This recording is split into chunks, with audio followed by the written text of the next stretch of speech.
अस्सलाम वालेकुम नाज़रीन, मैं हूं यम्मे वाजिद। 7H न्यूज़ में आपका खैर मकदम है।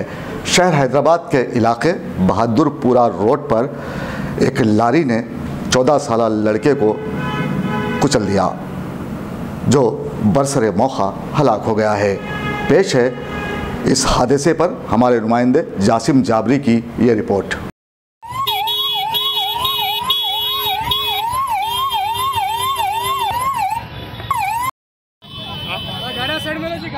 वीडियो हटावा रहा कहीं का तमाशा ही हटो, जो उनको तकलीफा भेजते रहते इधर हटो।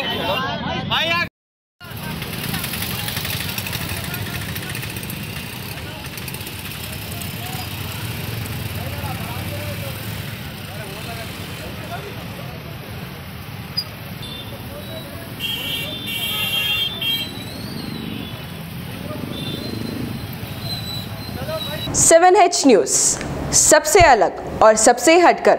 देखते रहिए ताज़ा तरीन खबरें। पसंद आए तो लाइक कीजिए, शेयर कीजिए और सब्सक्राइब करना ना भूलें। 7H न्यूज़, आपकी आवाज़।